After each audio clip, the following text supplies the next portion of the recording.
سلام سلام سلام، خیلی خوش اومدید به سینما و همه چیز. این برنامه اختصاص داره به معرفی مورد انتظار ترین فیلم های سال 2025 که قرار اکرام بشه. با ما همراه باشید با معرفی این 40 فیلم که در 2 پارت قراره که ما معرفیش بکنیم و تاریخ اکراناشو بگیم و جزئیاتی که ازش تا الان منتشر شده. ما اینجا تلاش کردیم که تمام سلیقه ها رو در نظر بگیریم. تو این 40 تا فیلم تمام سلیقه ها توش گنجونده شده و ما یک رنگ بندی کردیم. هرچی جلوتر میره به فیلم های بهتری میرسیم. پس آغاز میکنیم با رنگ 40.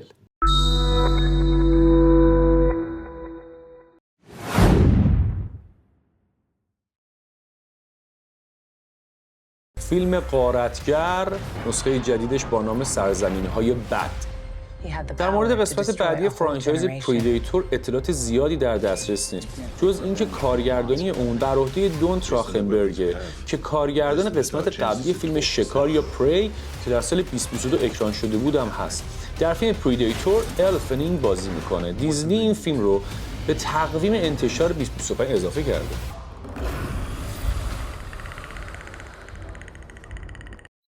خب میریم سراغ رنگ 39.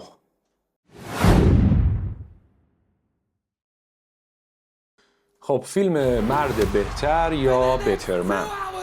مایکل گریسی کارگردان نمایش بزرگ در یک فیلم بیوگرافی درباره موزیسین بریتانیایی رابی ویلیامز که در اون نقش خودش رو ایفا میکنه هدایت کار رو به عهده گرفته. این فیلم یک موزیکال اصلی که بر اساس زندگی و تجربیات حرفه‌ای ویلیامز ساخته شده و به صعود او از آغاز فعالیتش در یک گروه پسرانه تا موفقیت‌های بی‌نظیر به عنوان یک هنرمند مستقل میپردازه. خب میریم سراغ رنگ 38.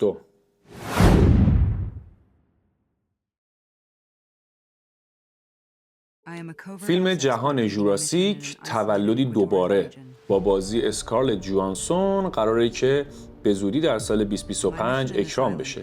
پدیده بزرگتری از زندگی یعنی فرانچایز دنیای ژوراسیک با زندگی جدیدی به صفحه نمایش‌ها برمیگرده. هرچند که کشف جزئیات داستان به اندازه کشف فسیل‌های دایناسور دشوار بوده، اما قسمت جدید تحت تهیه کنندگی شامل یک گروه ستاره‌ای که شامل اسکارلت جوانسون، ماهرشالا علی و جاناتان بیلی میشه.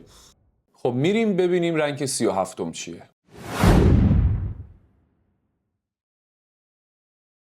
خب فیلم ترون نسخه آرس در خصوص آرس برنامه کامپیوتری لتو رو در سفری از دنیای دیجیتال به دنیای انسان به نمایش میذاره. این فیلم محصول سال 2025 که میتونه ارتباط بین سفر زمانی رو تا حدودی معنادار کنه. بد نیست بدونید بازیگری مثل جراد لتو تو این فیلم بازی کرده. این فیلم محصول شرکت‌های والت دیزنی و پارادوکس بوده. خب برای رنگ 36 براتون یه لایو اکشن داریم. بریم ببینیم.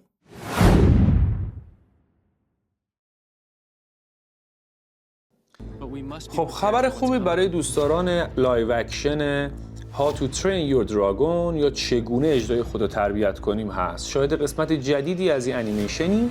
داستان این انیمیشن یک وایکینگ جوان رو دنبال میکنه که در آرزوی شکار اژدهاست و چگونه به طور غیر منتظره دوست یک اژدهای جوان میشه. اون داره به تصویر میکشه.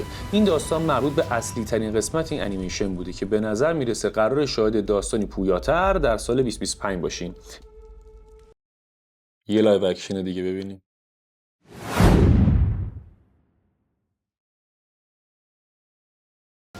خب برای رنگ 35 پدینگتون در پرو. پدینگتون خرس دوست داشتنی و ماجراجو این بار به زادگاه خودش تو پرو سفر میکنه. در این ماجراجوی جدید اون با خانواده‌اش همراه میشه و با چالش‌های جدیدی روبرو میشه. داستان پر از لحظات شیرین و کمدی که نه تنها بچه‌ها بلکه بزرگتران تحت تاثیر قرار میده. آیا پدینگتون میتونه در برابر خطرات ناشناخته‌ای که در سرزمین جدیدش منتظرشه ایستادگی کنه؟ این فیلم یک سفر عاطفی و خنده‌دار برای تمام اعضای خانواده است. رنگ 34.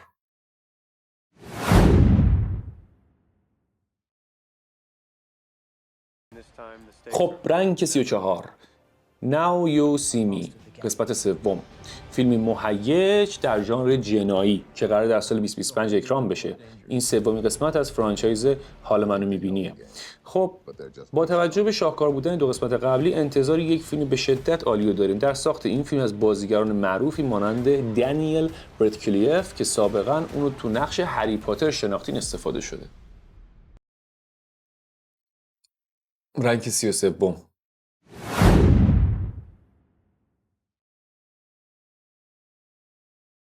فیلم تاندربولتس، یک فیلم پر از هیجان و تعلیقه که داستان گروهی از شخصیت‌های ابرقهرمان و ضد قهرمان رو روایت میکنه.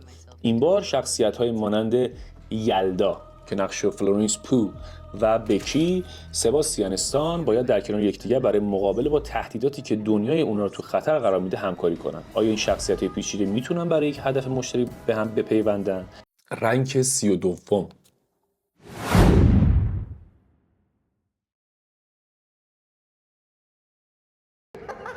خب رنگ 32 فیلم بتمن پارت 2، جدیدترین قسمت از فیلم محبوب بتمن در دنیای دی سی بوده که لازم بدونید وظیفه کارگردانی این اصلا از سوی مت ریوز انجام گرفته. شرکت برادران وارنر بر این باورن که از طریق فیلم بتمن 2 میتونه یکی از بهترین فیلم‌های 2025 رو منتشر کنه.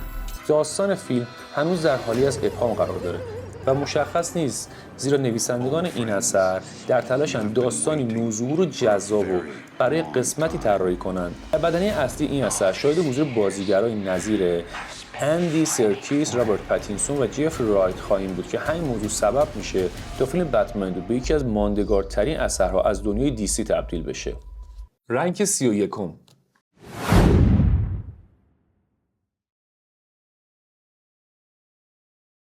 خب رنگ 31 فیلم چاقوکشی قسمت سوم، بازگشت بن و بلانک کارگاه باهوش این روزهای سینمای هالیوود در فیلم معمایی با بازیگران جدید و ماجراهای پیچیده‌تر در قسمت سوم چاقوکشی رخ خواهد داد. این بار کاراگاه مشهور بن و بلانک با یک معمای پیچیده‌تر و شخصیت‌های عجیب‌تر روبرو میشه. داستان این قسمت در یک شهر کوچک و آروم رخ میده که ناگهان با یک قتل مرموز به هم می‌ریزه. رنگ 30.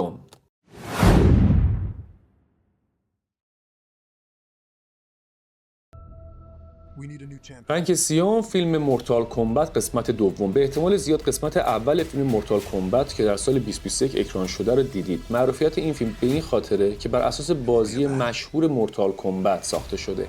اکثر گیمرها خصوصا اونایی که عاشق سبک مبارزه‌ای ان به دلیل علاقه خود به این بازی فیلم مورتال کمبت 1 رو تماشا کردن.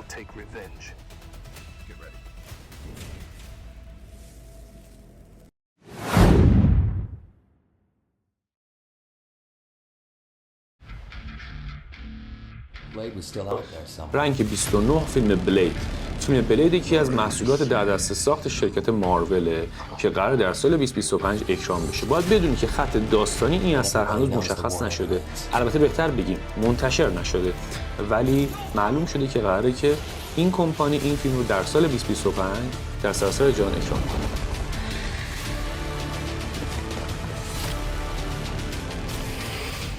My name is Blade. یه فیلم داریم از گای ریچی، رنگ 28. ببینید.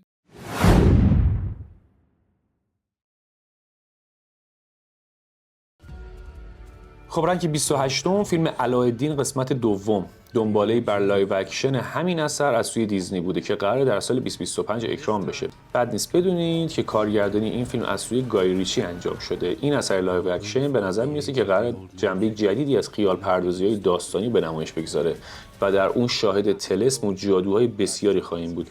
این لایو اکشن از سوی شرکت والت دیزنی در دست ساخته و قراره در سال 2025 اکران بشه.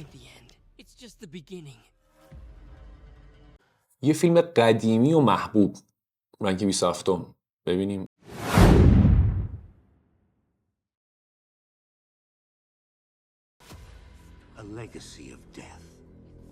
رنگ 27 فیلم فاینال دستینیشن، نسخه جدید فیلم ترسناک فاینال دستینیشن که خیلی‌ها باهاش خاطره دارن.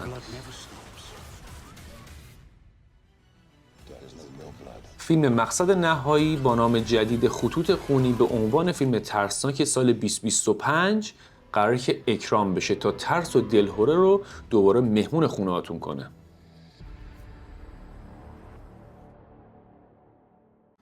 رنک 26م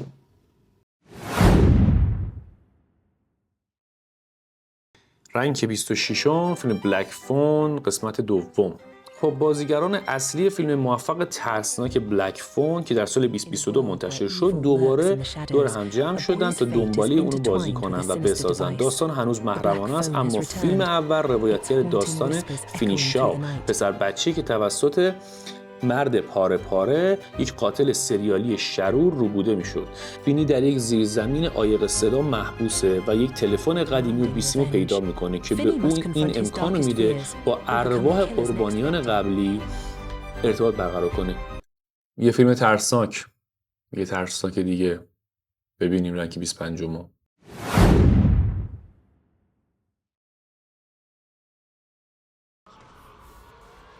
رنگ 25م فیلم اینسایدیوس.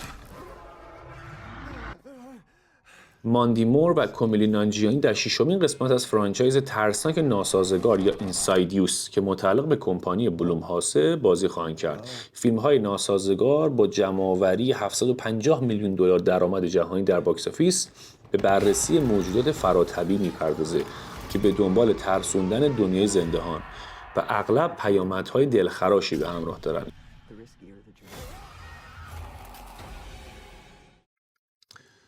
یه اسلشر محبوب.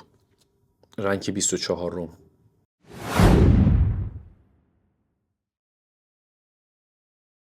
رنگ 24م فیلم محبوب طرفدارای اسلشر، فیلم اره قسمت 11. اگر کمی روی فیلم‌های ترسناک و اسلشر وسواس داشته باشید، تک تک قسمت‌های مجموعه اره رو دیدین. حالا در سال 2025 قراره شاهد 11مین قسمت این مجموعه ترسناک باشیم.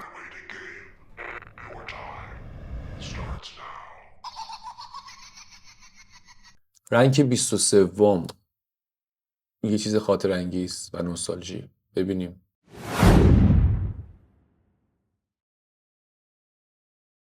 رنگ 23م فیلم سفید برفی یا اسنو وایت، اثر جدید کمپانی والت دیزنی. بازگشت به دنیای کلاسیک با سفید برفی، جایی که داستان پریزاده و دنیای جادویی اون دوباره به پرده سینما میاد. با بازی راچل زگلر در نقش سفید برفی، این فیلم یک ترکیب از موزیک، داستان و جلوه‌های بصری خیره کننده است. آیا شما آماده این تا در این سفر جادویی به دنبال افسانه‌ها گام بگذارید؟ یه فرانچایز دیگه. چقدر فرانچایز داریم؟ رنگ 22م.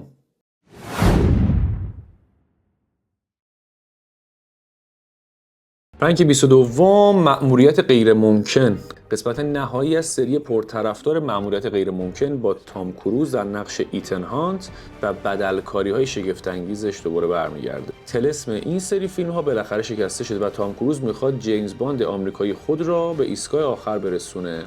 هرچند باور دارم برخلاف شایعات مطرح شده زمان بازنشستگی این قهرمان در این فیلم حالا رخ نمیده. فیلمبرداری این پروژه به دلیل اعتصاب WGA انجمن نویسندگان آمریکا به تعویق افتاد که باعث تأخیر در نهایی سازی فیلمنامه شد. اما با از سرگیری تولید طرفداران میتونن منتظر صحنه‌های اکشن و پیچش‌های داستانی باشن که به عنوان امضای این فرانچایز شناخته میشه. خب فیلم آخر از پارت اول، طرفدار براد پیت، رنگ 21 ببینن.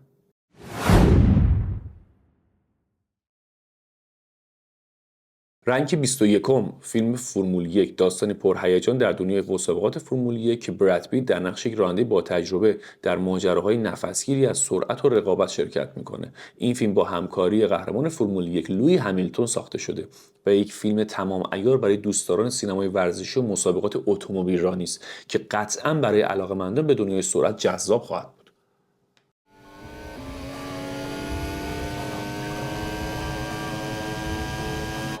مرسی از اینکه با ما همراه بودید. پارت 1 این فیلم ها رو دیدید که 20 فیلم بود.